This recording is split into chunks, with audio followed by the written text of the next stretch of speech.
دار، سرمایہ دار اور فوجی ڈکٹیٹر تینوں کی نفسیات ایک ہے اور تینوں کی نفسیات جمہوریت کی نفی ہے۔ تینوں کی نفسیات جمہوریت کی نفی پر قائم ہے۔ جاگیردار اس کا براٹ اپ ایسے ماحول میں ہوا ہے، اس کی نفسیات نے نشو و نما ایسے ماحول میں پائی ہے کہ اس نے جس بیٹی کو پسند کیا اس کو اٹھا لیا۔ اسے قوم کی بیٹی کی عزت، اپنی بیٹی کی عزت دکھائی نہیں دیتی۔ جس نے سر اٹھایا اسی کی چوری کروا دی، اسی کو اغوا کروا دیا، قتل کروا دیا۔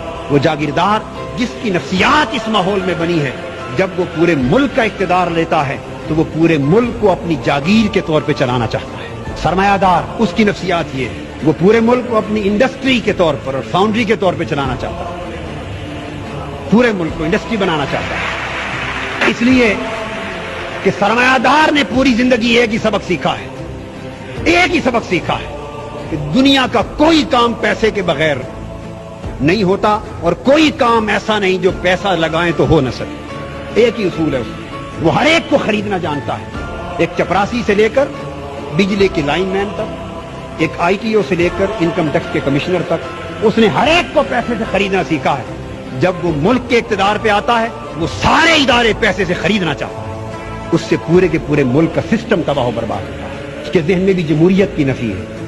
اور فوجی ڈکٹیٹر اس نے بھی زندگی بھر ایک ہی بات سیکھی ہے کہ جو حکم دوں آگے نو کی کسی کو جرأت نہ ہو۔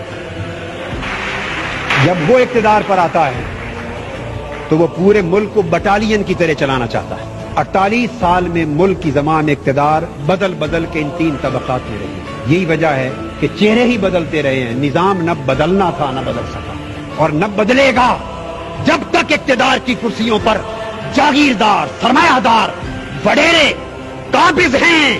اس وقت تک اس ملک کی تقدیر، اس ملک کا نظام، اس ملک کے غریب کا مقدر کبھی بدل نہیں سکتا۔